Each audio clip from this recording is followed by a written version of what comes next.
Hey guys, thanks so much for stopping by. I wanted to help remind you that no matter what you're going through right now, you can still have a good day.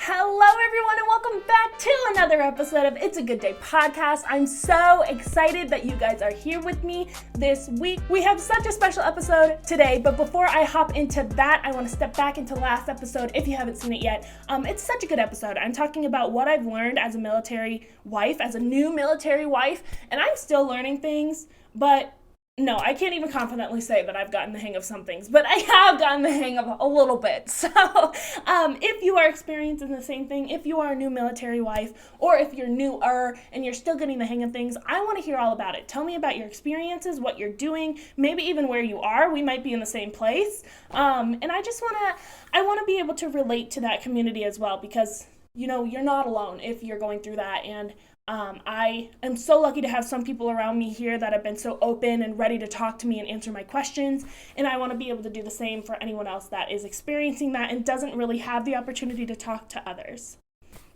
Now, I'm so excited because today's episode is so special. Today is my golden episode, my 15th episode, and I say it's my golden episode because my birthday is on July 15th, so 15th episode, 15th golden show.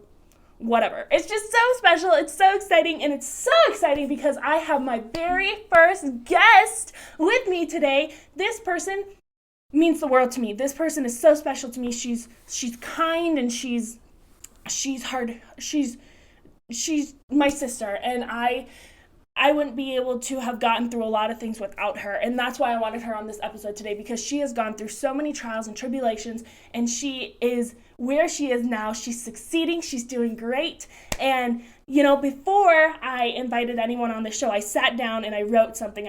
I called it my happy people list. And it was a list of people that are just doing incredible things. They are doing things that make them happy. They are doing things to help them succeed. And they are just doing things that make me happy to watch.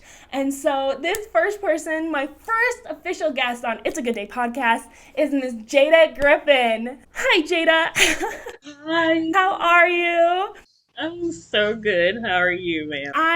I'm good. It's a good day, Jada Griffin, because I get to talk to you. It is a good day.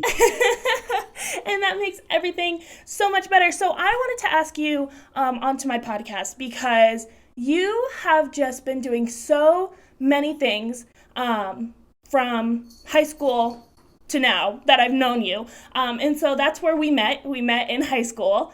And I was probably one of the last people that you ever wanted to hang out with when you first met me. Actually, no. When I came to that school, I didn't know anybody. Well, I knew one person, but that's because like she was my cousin's best friend. So that was completely it. But other than that, yeah, I didn't know anybody. I wanted to be everybody's friend, but I remember like I used to like curse a lot. And so like that's what really made you stand out, is that you like got onto me like a whole mother, and so I'm like, can you just stop? Can you just stop? And like I've never been talked to like that before, so it was actually very eye opening, and it made me like look at myself a lot. So I actually thank you for that. Oh, you're welcome. Anytime. I'm here to yell at you anytime. No, but yeah, we met in high school. We met specifically in theater. And that is where our friendship started to grow and form. And I remember when I was sitting down just thinking about this episode and writing questions or whatever, I was like, oh my gosh, what is one of the first things that Jada and I did together in theater? Do you remember the first thing we did together in theater? Yes, I remember I had to play a zookeeper with all these animals that ended up talking as humans. I remember everything that happened in that show. We had to write it ourselves. Yeah. I remember that. And I ended up being this zookeeper who was treating her animals very poorly. And the animals ended up talking back to me and telling me like just like pretty much telling me off. And so after that, I remember the ending specifically where I went into a lion's den and I ended up getting ripped up and stuff. I remember that, yeah. And all the clothes.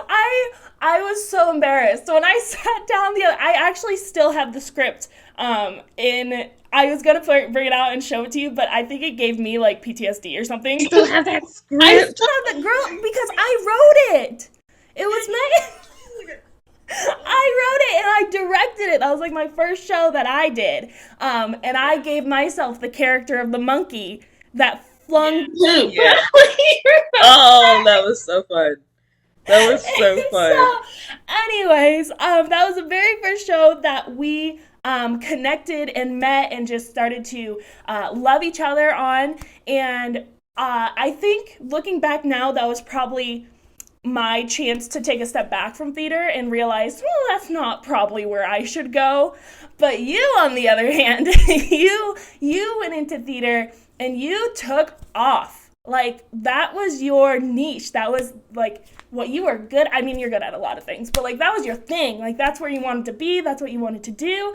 And so that's why I wanted to bring you on today, because I wanted to talk about your journey in theater, because not only did you do it in high school and love it and then go to college and do it, but you pursued it. Like, that's what you got a degree in. And if you talk to a lot of people will say like, why theater? You can't go anywhere with theater. And you have defied all odds and done everything and anything in theater. And so I just wanted others to know your passion and know your love and just understand Jada Griffin and where you're going and why you're going to be you're already a huge success. But one day you're going to be like bigger than Meryl Streep. So she's pretty big.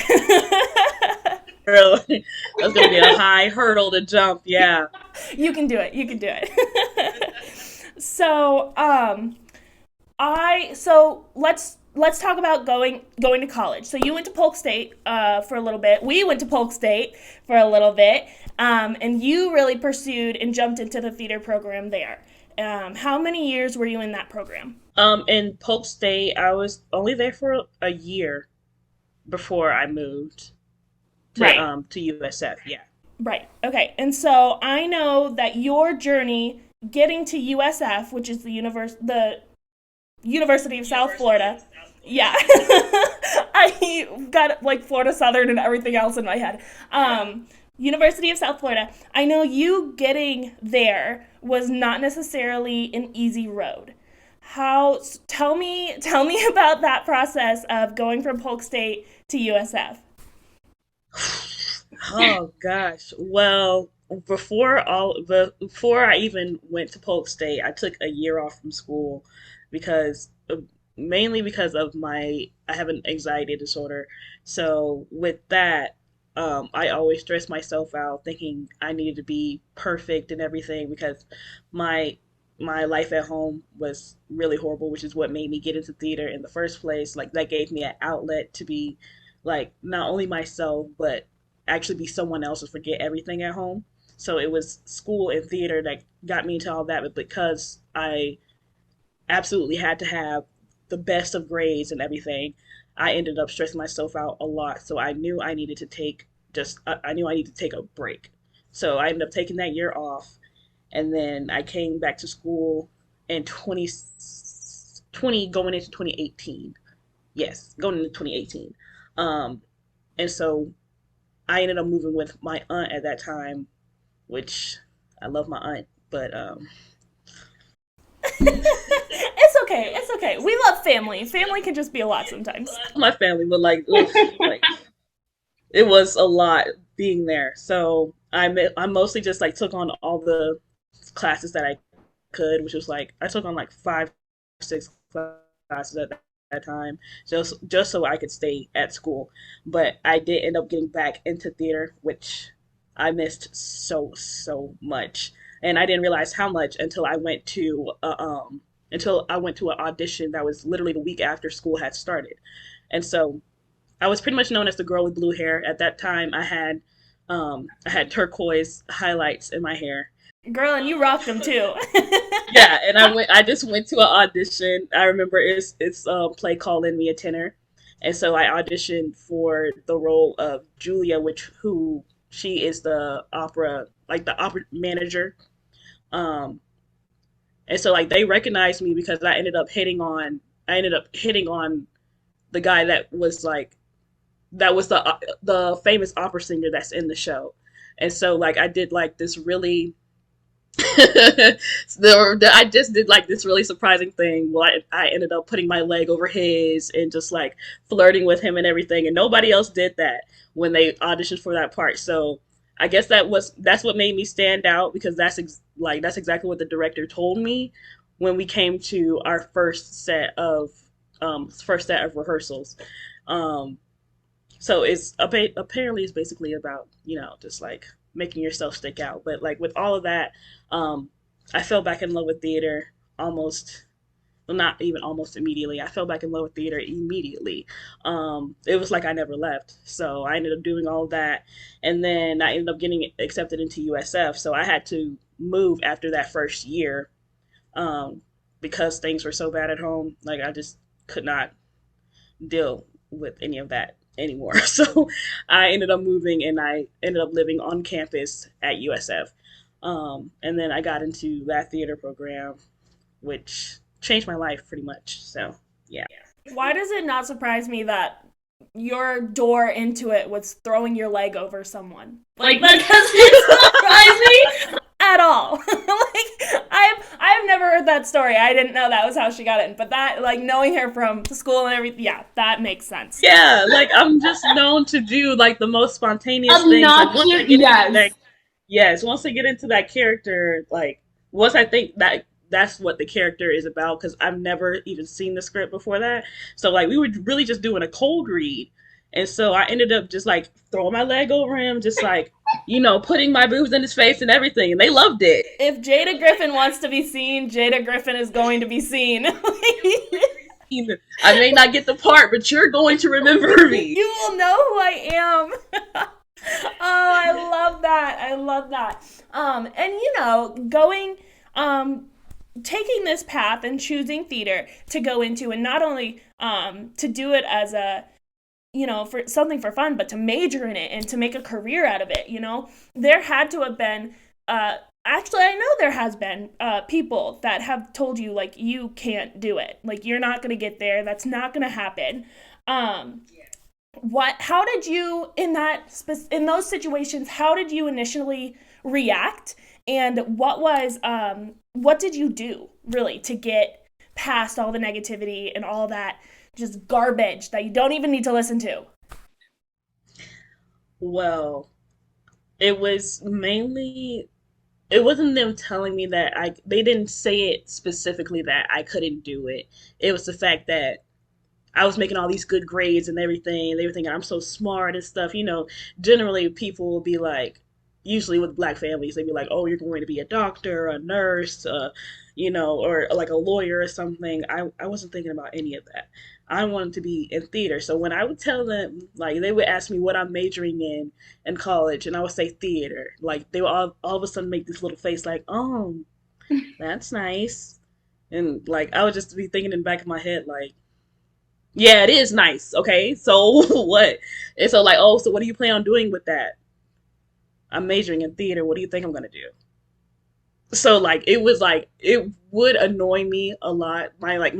Initial reaction would just be like, they're ignorant, just ignore it. But then like they would say like slick little things that would just like not not sit right with me at all. And so I would get annoyed, but that would only motivate me more. So with that, like I do remember one response, um, which tried to like they tried to take my anxiety disorder and try to mold it into that, saying with my anxiety disorder, I'm not going to be able to function right and natural community or like the general population or whatever. Um, and that really ticked me off. So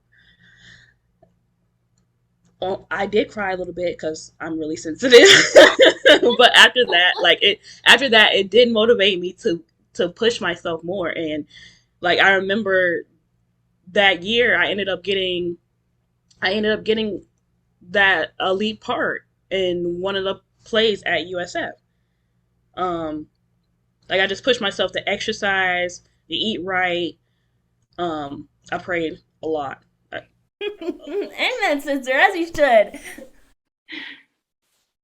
Honestly, I just thought in my mind, I'm gonna let God handle it, because if I do, I'm gonna go to jail.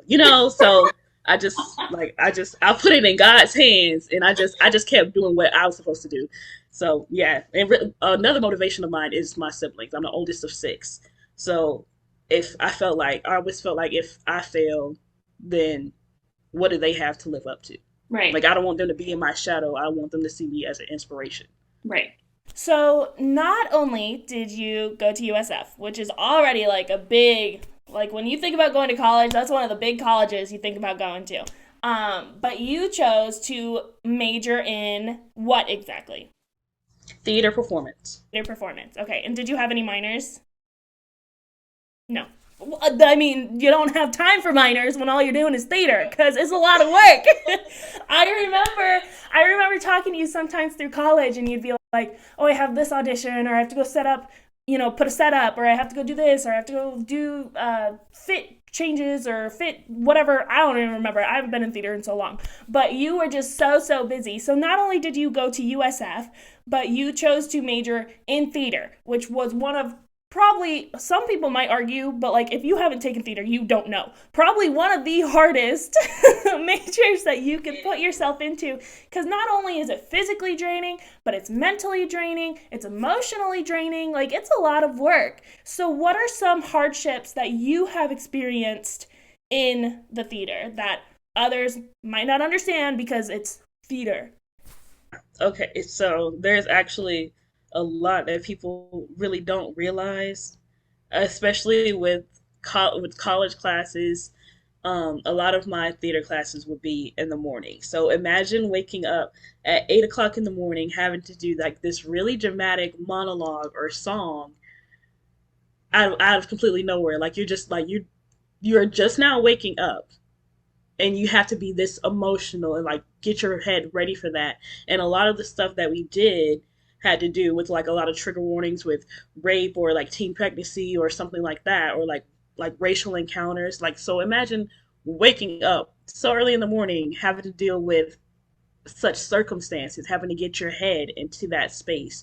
And because of that, it's actually really hard to get out of that headspace, because even though you're playing a character, it's still very much real, and like in the situation at hand. Like we all know that it's like it's made up, but a lot of people actually go through this stuff. So we actually have to think about what a real person, how a real person would feel and how a real person would act in that given circumstance.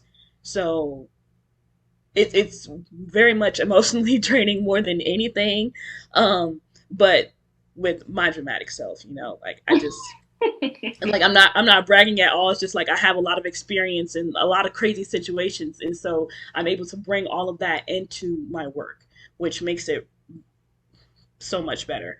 Um, you also have to deal with a lot of drama between um, between castmates. No, not in theater. Jada, that's ridiculous.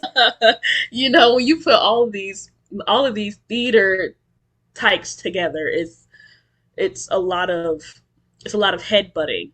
So, oh gosh, just just thinking of so much. Like there's even times when like there was at one point there was a person in a cast that I was in, um, and she was having a really bad mental health issue. But they ended up blaming her for having that mental health issue because she missed a few of the shows that we had to go on. So somebody had to stand in with the script in their hand, and so like they ended up blaming this person for that, and it really rubbed me the wrong way, because like you can't really control something like that at all. Um, and then like there's other times when people are just like being petty, or someone's flirting with somebody's boyfriend when really they're just like getting into character, or like they're actually trying to steal that boyfriend. And they're like there's also times where people have artistic differences, is where it really gets bad, because people have different approaches to getting to something, and if those approaches don't match, then it's a lot of animosity, subtle and otherwise. Um, yeah, so there's that. It's so hard when you try to do things you love, or you try to take a step forward, or you kind of want to just because theater is this place where you can come, and at least it was for me when I was in high school, and I know it is for you now. Even you just talked about getting away from home and the hardships at home, but it's a place to come and just let go of everything and be different people. You have an opportunity to be someone else. You don't have to be yourself. So, 'cause I know, because I've witnessed for you, when you go through a hardship or when you've been through a trial, I knew that for you, theater was your way out, and theater was your way to let go of all the craziness, whether it be your anxiety, whether it be any kind of depression you're feeling, whether it be any kind of mental health issue that you're experiencing. That was the perfect place to go. So I can't imagine that place that we know to be a safe haven not being that place because other people are not it that way. Yeah. There So are some times where like people are just like they actually make it hard to be in that room, but like it never got for me at least, it never got to the point where I just like I want to quit. I don't want to be here anymore. It never got to that point. It just got to the point where like this person is really annoying. I just want them to shut up. yeah, um so like it would be that, but it's also the fact that like it's not like with theater, it's not just like a place of letting go. It's also a place of like I can put those emotions that I am feeling into whatever I have. So like usually when somebody is just like, "Oh, leave the drama at the door," no. With theater, you use it. You use all of that. Bring it here. Don't bring it anywhere else. Bring it right here. yeah, It's all good. So a lot of the time with my anxiety and stuff, I am able to sink into a character, even if that person is completely happy and I'm completely devastated. There have been a lot of turmoil in my life with like Taiwan. hmm So like Taiwan, he had cancer at the time that I was a lead in a play from last year. Well, no, from like 2 years prior. Um, and so I found that out in the middle of a rehearsal. Um, but not only that, well, like he ended up getting he ended up his mental health went really down towards a place. I don't know if I can say that, but like um, he ended up his mental health went way down. yeah, Like it was rock bottom at that point. And so um I actually went into the break room and I ended up turning everything on its side. I was throwing tables, everything. I was completely devastated. But literally the next day, I put it all into my work. And it was amazing because at the time we were doing all these improvisations to build a play. So it's called devised theater. So I was able to put everything from that into what I was working on and still be his support as well, which really helped me specifically. I felt like I helped myself more than I helped him, which is probably bad when I say it like that. But I just know like if I get into like such a state as like my anxiety would lead me into, then I would be like I wouldn't even be able to move out of bed. And so like me knowing that I was his support system, it actually built my confidence to a point where I could get up and actually go about my day because like I know I can't fix anything from a place of hurt. I have to I have to go big or go home.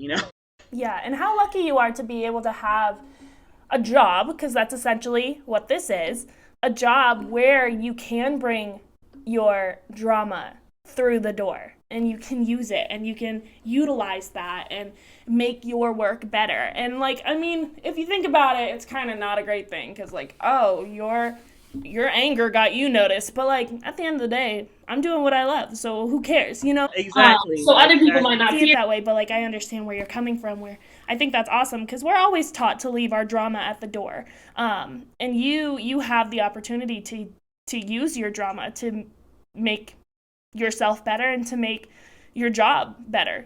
So that's awesome. Now, theater is not necessarily a for sure thing, you know. You have to be able to fit mold. You have to be able to look the part. You have to be able to do what the director wants you to do, whether you believe in it or not. So obviously that can be difficult for a lot of people, right? What keeps you going when you know you're told you don't fit a mold, or you're told that you have to do something but you don't want to do it? What keeps you passionate about such a hard career, really? Honestly, my faith in God's plan, to be honest. Like I know, like when one door, I always know, like when one door closes, another one opens. Like like a closet door closes, a garage door is gonna open for me. I always keep that mindset because if I don't, then I don't necessarily have a backup plan. So that's one motivation, knowing I don't have anything to fall back on. It's okay, Jada. You can always come to my house. It's okay. We'll come to your house. That's your plan B. Come to Deanna's house. Like don't be like me, kids. Get you a plan B. Like I actually, well, I kind of have a plan B, but like I never got a degree in any type of child care because I love working with kids. I love kids. I don't love teaching. Can't do that. But I do love kids in general. So like I would probably work in a daycare or something like that, which is nice, but like it's also mediocre, and I'm not a mediocre person. I'm just like I like big, I like dramatic.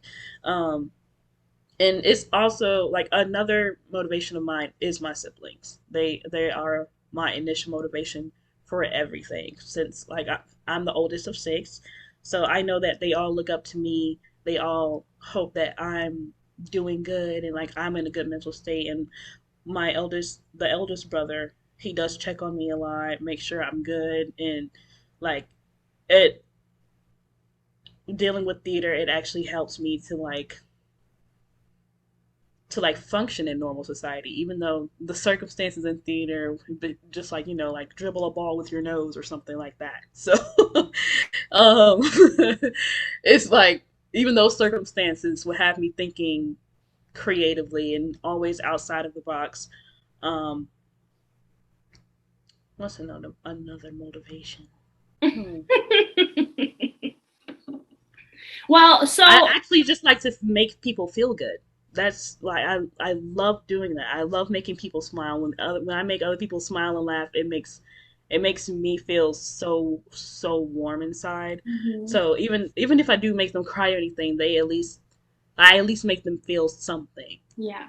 Yeah. Like I always want to give people a good show and like not just impress them, but make them think in a different way. And I feel like with every character that I play, I'm able to do that. That's awesome. Yeah, and it's definitely it's known through what you post on social media, or what you tell others, or how you act around others. Like, you don't, Jada Griffin does not give up. If there's anyone in the world that I could confidently say doesn't give up, it is you. Just because of I mean, I know a lot of the personal hardships that you've been through, and I know where you came from, and you're my sister, so I know like so much about you. And there, but like I understand getting to school was hard, and just like I said, you're in a really hard career path, like, but you're not letting anything stop you, and you're still going, and you're still trucking through, because like I said, you're gonna be bigger than Meryl Streep one day. I'm so sorry, Meryl Streep. I love you so much, but like I love her more. Hit up Jada. But what are you reaching for? What is your next step? How are you going to get there? And where do you go from here, really? I am reaching It's all really come from a place of like I keep going back to my mental state because that's what affects me most of the day. My anxiety disorder, I also have major depression disorder, so like that with those I do take medication, which but like medication is not a, always a fix. Like there's no quick fix to this. So it's basically about me reaching a goal of being happy and content with myself, because I do realize that a lot of the stuff that I get myself into. So I just want to learn to love myself better, and I feel like with playing, even though I'm playing different characters, it's still me growing as a person. So I really just want to grow and be able to make thousands of people happy, even if it's just like a couple thousand or like just two. It really means a lot to me to be able to have a purpose in this world, even if it's just being myself. And a lot of the time, I have struggled with being myself. I always try to be what people want me to be, but with theater specifically, it's not just about being a different person or what like the director wants or somebody else wants. It's about being myself. And with all the auditions and the workshops I do, I have been finding a little piece of myself each time. And like now, I'm not just acting. I've grown into singing. I've gone into dancing recently. So, and I've been exercising a lot more, and all of that has helped with keeping my mental health and my physical health in check. So, yeah. And all along with that, like my faith has grown a whole lot, because I've gone through some trials and tribulations, so that God has seen me through. So, Amen. um, so that has also helped a lot. But I basically just want to my like to answer your question in short. I want to I want to reach I want to reach a goal of loving myself with no strings attached. Oh, I love that for you. That's awesome. That's awesome. And I know, obviously, working on ourselves is such a huge part of where we go in the future. We choose what we get to do. If we're going to sit at home and succumb to our mental health and succumb to our depression or our anxiety, like, we're not going to get anywhere. But if we get up and recognize I am better than this. I am better than what is attacking my body, and only I can do things to change that, whether it be physically, mentally, emotionally. We are going to go so far in not only ourselves, but in our relationships and our careers. And so I am so proud of you for recognizing that, because there are so many people that don't realize that. And that's a big reason I started this podcast, was for my own healing and for my happiness and to bring other people happiness, which I know that you are going to add to that, and I'm so excited. But I want to know, where do you think you're going to go career wise? What do you think you're going to do in theater? I'm going to act, sing, dance anywhere that I can, really. And it's not even just theater. I want to be well rounded. So, like, I've recently gotten into modeling as well. Which, if you told me, like, even 3 months ago I was gonna do, I would have laughed in your face because Yeah, you would have. I've always struggled with like what my body looks like and stuff like that, what my face actually looks like. Like I know what I see in the mirror, but like I always wonder, do people see the same thing? And I always like thought about that stigma of how the camera adds 10 pounds and stuff like that. So I've always struggled. Oh, geez, how am I doing then? I'm doing this every week. Is it 10 pounds per week? Abby, like Oh, stop. just couldn't. So I've always struggled with stuff like that, and because like there was a point where I had dislocated both my kneecaps. Not at the same time, but because I had grown to so much weight, my joints weren't able to support me. So I actually had to stop acting for quite a while because my knee joints weren't even supporting me walking. So I had to walk on crutches like for like over for like half of my first year at USF. Um, and like I pretty much like cried myself to sleep every freaking night since I was on those crutches, and like I still have the immobilizer to this day and the crutches just in case. So, um,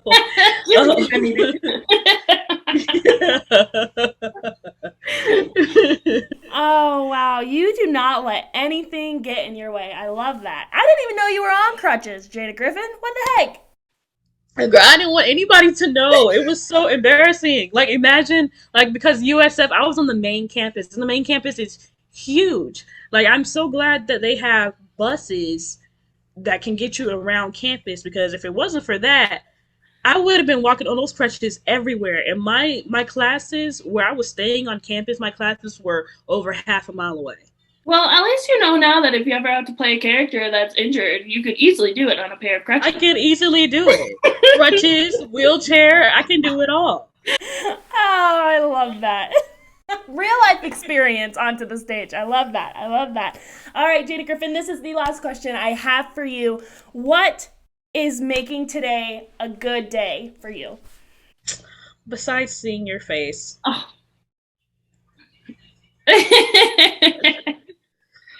What makes today a good day?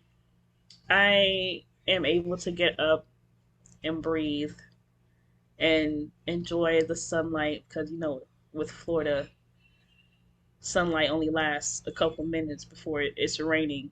Rub it in my face. It hasn't. I think it's rained once here in Texas. Like, I need rain. You're lucky. Like, I have to drive for Uber. Imagine driving through all of that rain. And Florida drivers are horrible.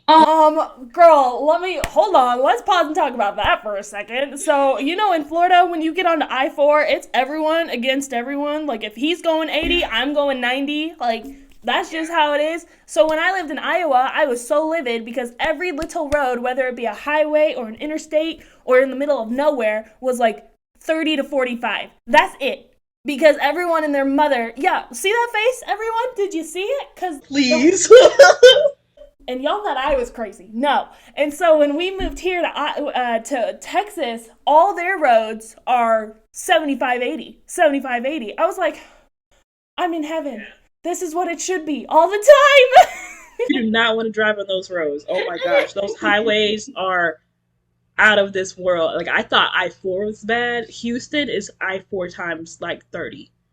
If you've never been on I-4, it is the deadliest interstate in the United States of America. Well, thank you so much for being my first guest on my golden episode. I am so happy that I got to talk to you today. You guys need to be on the lookout for Miss Jada Griffin. She is going to be making headlines, and not because she's causing crashes on I-4. She's going to be doing such big things, and I'm so incredibly blessed to have her as not only a friend, but as a true sister. And I will keep you guys updated on her, and she'll probably keep you updated on me, because I do dumb stuff all the time. I'm actually in a movie. You didn't tell me that. It's not a huge thing. It's a non-huge. It's not a huge thing. I'm in a movie, but it's not a huge thing. Hear that, Meryl Streep? She really is coming for you. Okay, well, I will let you go and let you enjoy the rest of this awesome, very good day. And thank you so much for taking the time to talk to me. I missed your face, and I love you to pieces. You are such a good person, Jada Griffin. Thank you. And I miss my baby. Give her kisses, all the kisses from me. I will. She's taking a nap right now, but I will. All right. I love you. I'll talk to you later, okay? I love you too. Bye. Oh my goodness, you guys. I'm so happy that I got to talk to Jada Griffin today. She is one of my favorite people to talk to. She is one of my closest friends. I will forever consider her a sister. And I don't know where I'd be without her. And I really hope that after listening to her and hearing her story that you guys are inspired to go and follow your dreams, do your own thing, and not let other people or circumstances around you stop you from achieving your dreams. You can do anything you put your minds to. You really can.